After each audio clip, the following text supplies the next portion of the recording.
Welcome to this Wednesday, November 9th edition of CT Pulse on the HAN Network. I'm Kate Czaplinski, and I've been standing here with Josh Fisher since last night at 8 o'clock. Josh, we haven't moved. It's a rough time, Kate, but Good thing we brought a change of clothes. Yes.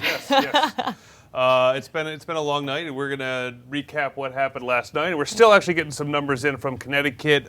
Some changes have been happening.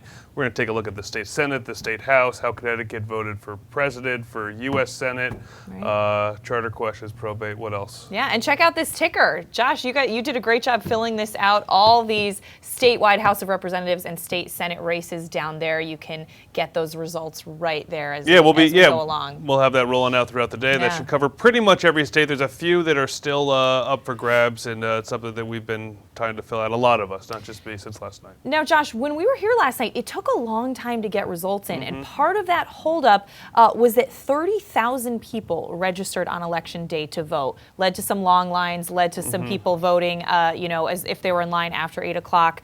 That, according to Secretary of State Denise Merrill, I mean, really incredible. 30,000 people in the state. Yeah, this is now it debuted in 2013, Election Day voting with the municipal election, I believe. So this is the fourth time that we've had Election Day registration. And obviously it's something that Connecticut's been into. Connecticut set another record of having its most registered voters in state history, breaking the previous record from 2008. And that was... over 2.14 million registered voters now in the state of Connecticut, which is huge, obviously a number and a big deal. Huge turnout, and also, as has been the case a lot lately, Connecticut did not go the same way that the nation went. No, and we will be talking more about that later. But just want to mention Denise Merrill saying roughly 76% turnout. That could change a bit. She says now that's a little higher than 2012 and a little lower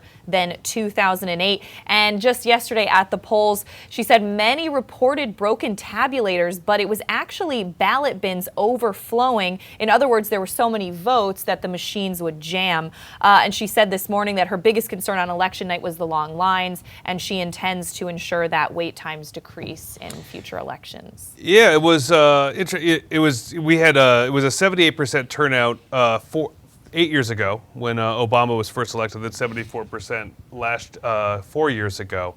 And I experienced a long line when I went to vote. It didn't help that in my city of Stamford, they put two polling locations right across the street from each other, which added to a lot of, it was a mile from my house, and it took me almost 20 minutes to drive there. It's incredible, wow. Yeah, I know you had sent us, we had some of your video yesterday. Just from standing and waiting in the car to get through in the traffic, so. But what's interesting, I think, too, is we saw a lot of towns in Connecticut vote for Hillary that don't normally vote for Hillary. Okay, yeah. So let's talk about then. We can talk about the town presidential results, Josh, if you want to get into that. Obviously, some interesting results there, as you can see by our map. Connecticut's two most Republican towns, New Canaan and Darien, going with Clinton, though, of course, down ballot, they stayed on the Republican side. In the Valley, however, strong Trump support there. I mean, look at that. A lot of these towns always going typically with the Republican presidential candidate. Yeah, I mean, this is something that since 2006, or really since 2008, a lot of these towns have voted for Obama in 2008, came back to Romney in 2012, and now have gone back to Obama. Of note, we're about to file a Freedom of Information request with the town of Trumbull to finally get their results, and we're hoping that Mr. Herbst will release them at some point. We should talk about Tim Pack had a good night last night. There was a big concerted effort by Republicans, the Connecticut General Assembly, to turn some seats over. Tim was one of those folks that backed a lot of candidates throughout the state. Now, there were no big upsets in southwestern Connecticut when it came to state representative and state Senate seats. As we talked about on Coffee Break, most incumbents, whether they were Democrat or Republican, stayed in office in this area, but that was not the case elsewhere in the state. Josh, Republicans made big gains in the Connecticut General Assembly, leading to a likely 18-18 tie in the state Senate and picking up three seats in the state Senate and 8 seats in the House of Representatives. Now, Josh, as you told us last night, that tie will be broken by Lieutenant Governor Nancy Wyman. She will cast that tie-breaking vote in the Who also Senate. appears like she's going to be stuck as Lieutenant Governor a little bit longer than she might have expected, since Hillary Clinton did not win the presidency and will not be taking Dan Malloy from us. Yeah. Interesting. So Democrats will still in the House have a 79-72 majority when the new General Assembly convenes in January. But they did have some success there. I know you were following that closely. Yeah, it was. They fell, one seat short of flipping it, which would have been a big deal since the Democrats have held control of the upper chamber in the General Assembly since 1997.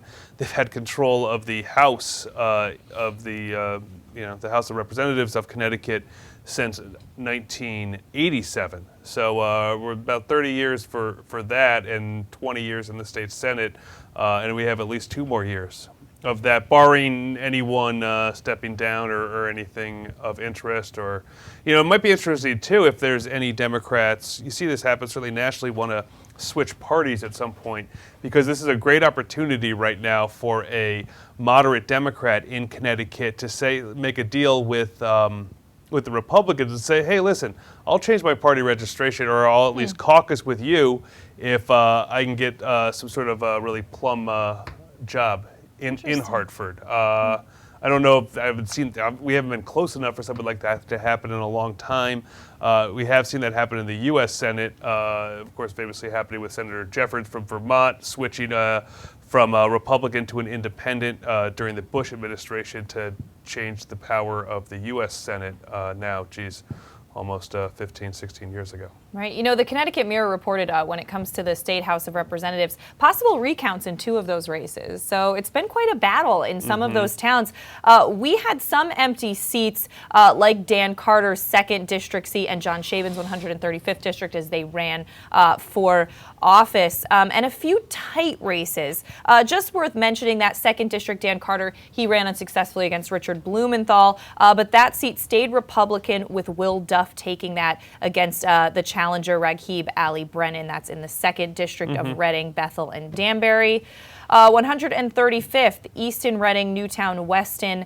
Adam Dunsby taking that seat. That was John Shaben's seat. He ran unsuccessfully against Congressman Jim Himes. We'll be talking more about that race a little later on. But Dunsby, Josh, we talked about this last night. He is the first selectman of Easton, and he does not have plans of stepping down from that seat that we've heard of yet. In fact, he's told reporters in that area he will keep that job, which it is a part-time position being in the House of Representatives. Right. But many of those members of the House of Representatives tend to be things with flexible schedules, lawyers, real estate agents. You see a lot of that, not necessarily representing one of the towns in their district. No, and I couldn't find anything off quickly that's happened, at least not down in this part of the state where that has happened. And it'll be interesting, like we talked about a lot last night, how that ends up working out for the people of Easton, Weston, and Reading, too, and how people like that. Dunsby did very well in Easton, winning by almost 1,000 votes in a rather small town. He got almost 2,700 votes to Bonnie Troy's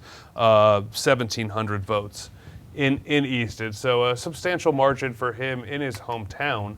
But this will be something fun to follow, how that works out for Easton and how that works out for him up in Hartford. Definitely, and we have a lot of papers. Of course, the Reading Pilot, Easton Courier, the Weston Forum. I'm sure they'll all be updating us on that. Now, in Greenwich, it was a tight race. Josh, you mentioned this was the only contested state house race, the 151st district, which is Greenwich. Republican Fred Camillo, been an incumbent for a while. He had a tight race.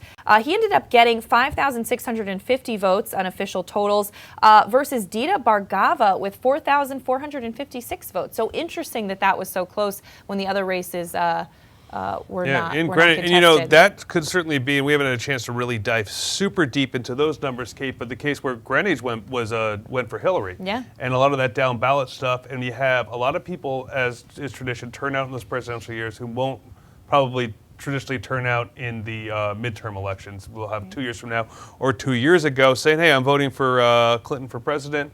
I'm going to vote straight Democrat down the line.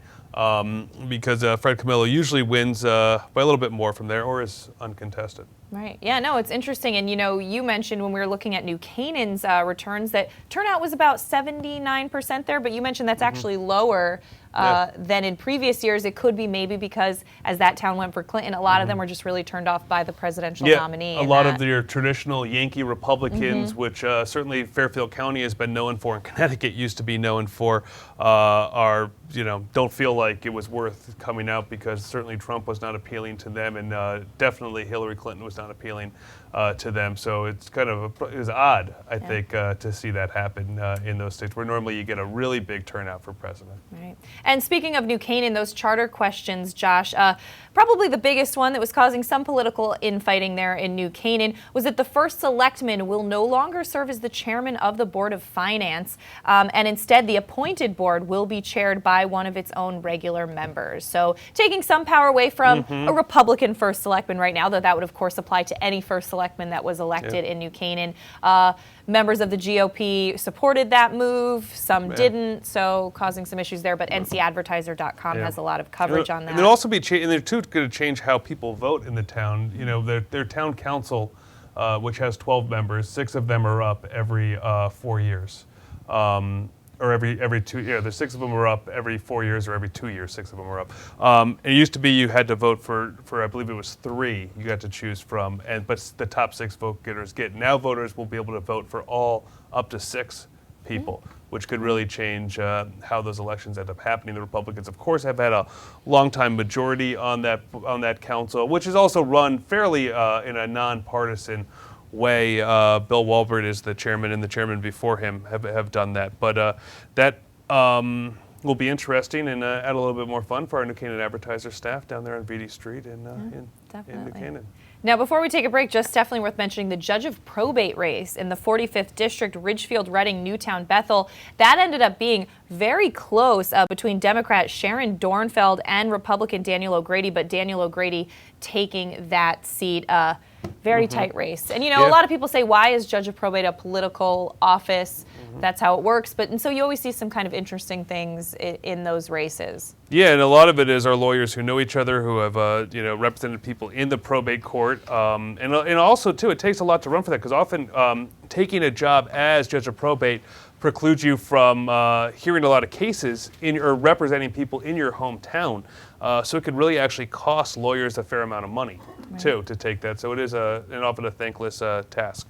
All right, well, we are going to step out for a break. When we come back, we're going to be talking more about that congressional race in the 4th District, Josh, and some more political stuff, Election Day stuff that we've been following. Do we have anything fun to show before we take a break, Kate? You reminded me. Listen, we've all had a rough few hours. It's whether you're happy or sad about this election, it's been a long one. So let's just look at some of the dogs that were at the polls yesterday. This from our Easton Courier editor, just adorable. Oh, that one, I just love it. So sweet. And this one, who's that? Who is that? That's Corgi Rubio. That's my dog. Is she running for office? She wishes she could. She's not old enough yet, and she's also a dog, which kind of precludes her from running for office. But she's a big Marco Rubio supporter and is very happy to see that he was reelected down there in Florida. All right, well, now we are going to step out for a break. We'll come back with more post-Election Day coverage in Connecticut after this. Have a sports injury or a slip and fall that needs immediate care?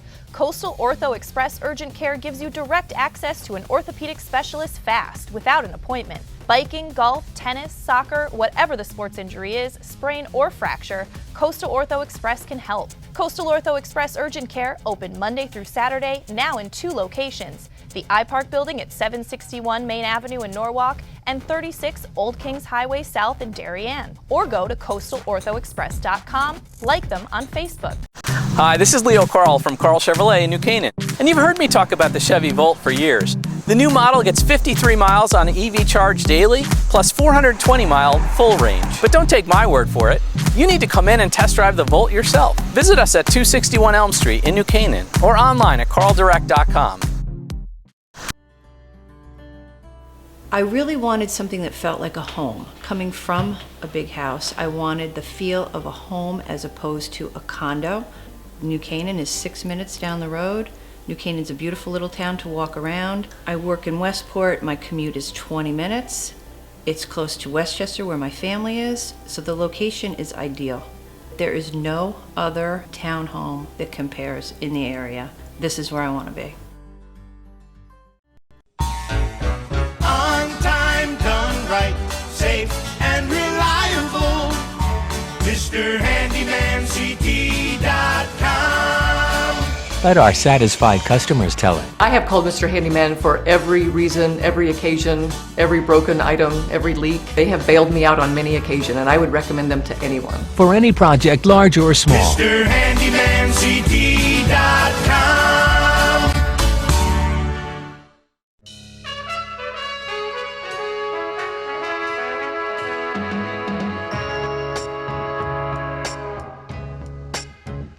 Washington Prime, now open on Main Street in Georgetown. Come enjoy our relaxed setting, excellent service, award-winning nightly happy hours, and feast on our creative new American cuisine. Connecticut Magazine's winner for Best Steak, Washington Prime of Georgetown. If you're watching this broadcast, you're not alone. The HAN network is available for 200,000 Connecticut cable customers on the Frontier network. And we've also reached 1.7 million viewers on our free live streaming sports, news, and entertainment broadcasts. To reach our rapidly growing audience, contact Advertising Director Jessica Murrin at 203-273-7312 or email jessica@han.network. Welcome back to CT Pulse on the HAN Network. I'm Kate Czaplinski with Josh Fisher, and we're still doing a rundown of yesterday's Election Day results in Connecticut, It won't Josh. end, It won't Kate. ever This end. election won't end. Forever. Forever. But Josh, let's talk a little bit about that race for the 4th Congressional District. It was obviously a tough battle for John Shaben, who was uphill battle for State Representative John Shaben. For the 5th straight time, Congressman Himes won re-election to that seat. And as Michael Katarivas mentioned in his story, unlike the first victory in 2008, when it was assumed that he'd be assisted by fellow Democrat Barack Obama's overwhelming popularity in the 4th, it was obvious that Himes has now become a very well-liked politician on his own. So let's check out Michael Katarivas talking with Congressman Himes last night.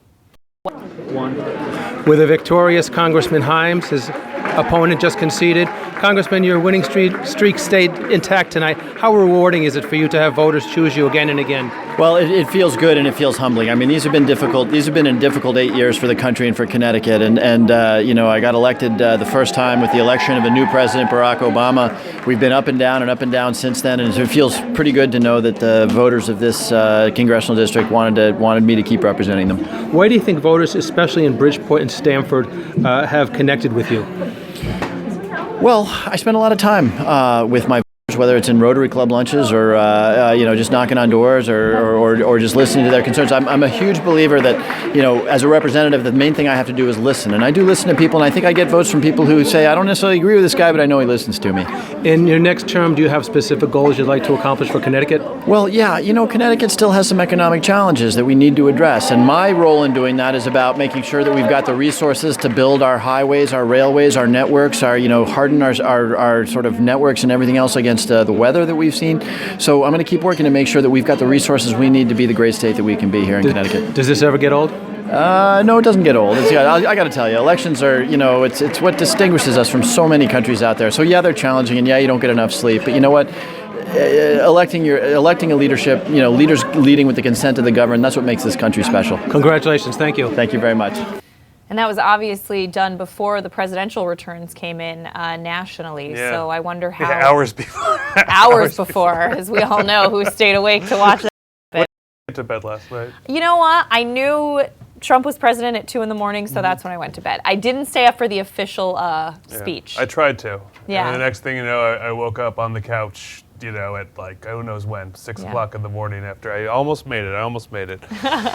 Well, switching gears now, looking at the 141st State House District? Fred Wilms? No. No. He's 140. Hold on. 141st. Oh, that's yeah, Darien. Oh, like, God, how could I forget? Have I had that wrong? Yeah, he used to cover Darien. Yeah, jeez, for way too long. 141st of Darien in Norwalk.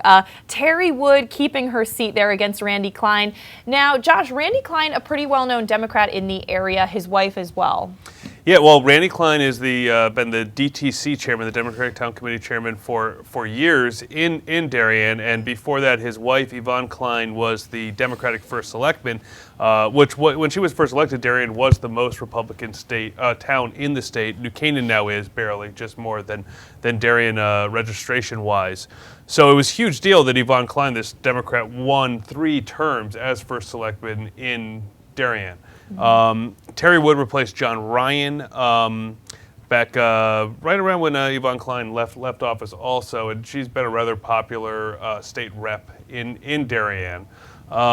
So it was interesting to see, though, how the Klein name would do. And it obviously did not do that well. Yvonne, who we've had on the show before now, is the chairman the commissioner of the state housing department too. So works in the Malloy administration, but probably it looked like a pretty easy hold for Terry down there in Darien. Although Darien did vote for Clinton, so it's not like people were just voting straight Republican like you think that they used to do in Darien. Right. And the Darien Times staff spoke with Terry Wood, so let's check that out. All right, we're here with Terry Wood, celebrating at the Goose in Darien. Terry, tell me, what was this campaign like, for you? It was great. People should have a choice. Democracy is about competition and a choice, and it was a good campaign. Knocked on a lot of doors, listened to a lot of people. Even unopposed, I've always knocked on doors and had conversations and listened to constituents. I think that's it is the most important thing to do when representing people, is to listen to the constituency.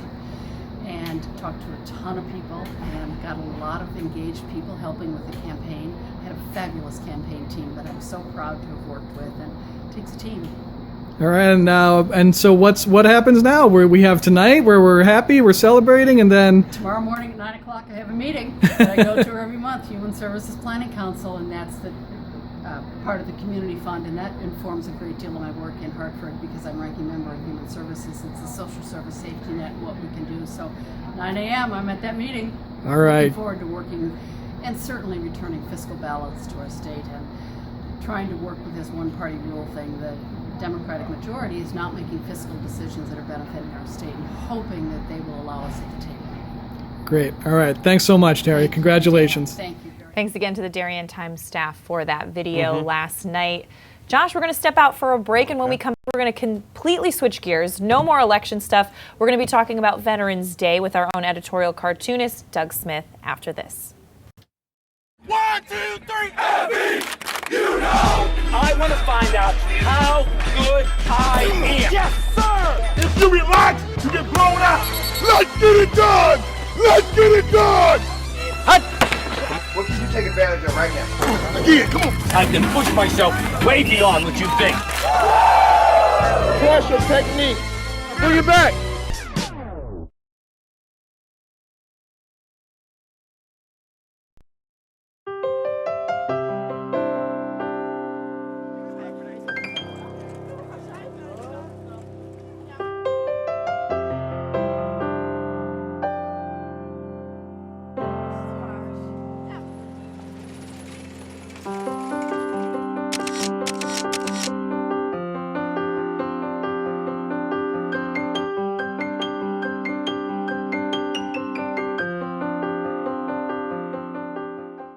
The leaves are changing, water temps dropping, and the sun is setting a little earlier each day. But there's still a lot of great boating, fishing, and coast time left before we see the first snow. And above all, remember, it's always summer at the Dock Shop. With loads of new fishing tackle and accessories, clothing, jewelry, and home decor, the Dock Shop is just what you need when you start to feel that New England autumn chill. Boater, beach bum, fisherman, or simply love the New England coast, this is a unique place to shop. The Dock Shop, 51 Tokenique Road, Darien, 609 Riverside Avenue, Westport, dockshop.com.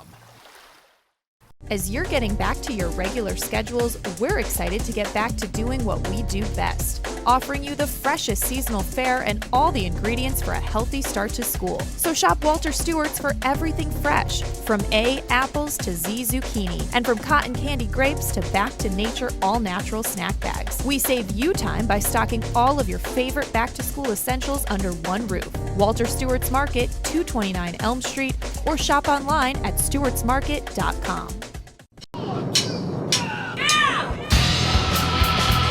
I'm Frank Granito. And I'm Donald Ng for the HAN Network. Tune in to Nutmeg Sports Monday through Thursday, where we bring you all the top stories from Connecticut sports. From highlights to player interviews and expert analysis, no one gets you closer to Connecticut's games than Nutmeg Sports. Nutmeg Sports, now Monday through Thursday at 2 p.m. on the HAN Network.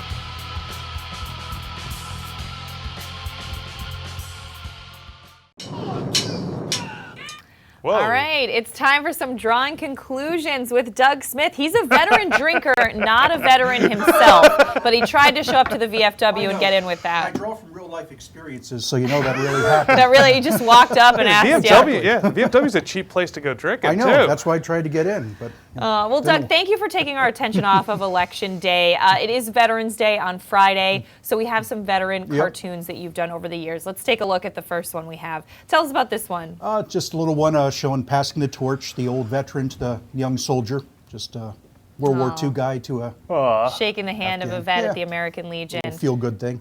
All right, up next. So, do we thank servicemen and women on Veterans Day? And the dad saying we should thank them every day. That famous. Next year I use that same formula with the Iwo Jima monument there. Oh, I love this. Wow, Yeah. those are some giant statues. All our men and women are giants. And then just a simple one. This one, so beautiful. Look at that, an older veteran, and look at the shadow, though. That's gorgeous. I love that one. Well, Doug, thank you. That made us feel a little bit better and something else to focus on Well, now. you know, it's like my job actually isn't the editorial cartoonist. It's in the production department. I wanted to say we were here till like midnight last night waiting for the results to trickle in. You So guys we're did basically an saying make America late again. You guys did an awesome job last night. Everyone did. Seriously They did, yeah. putting in a lot of long hours. Thanks so much, Doug. Okay, thank you. All right, Josh, I don't know about you, but I'm already excited about the municipal election next year. You ready? I am too. But I think also what Doug's cartoon reminded us too, that on Friday, if you get a chance, if you have the day off, go to your local Veterans Day ceremony and support your local VFW and all that, because it's always a nice ceremony. And Always beautiful. Our towns, all the towns, there's groups there that just do a great job, whether the American Legion or it's just incredible. Yeah. So, but yes, Kate, I am excited for the municipal elections. I wonder who's going to run against Tim Herbst in Trumbull. I know. I'm excited to find out, but to be continued. But of course, we'll be back with more CT Pulse next week. The election's over. And we'll see you next year for the municipal election if we still have jobs. All right, everyone. Nutmeg Sports coming up at 2 o'clock. Be sure to check that out. And I'll see you tomorrow for your coffee break at 11. Have a great day.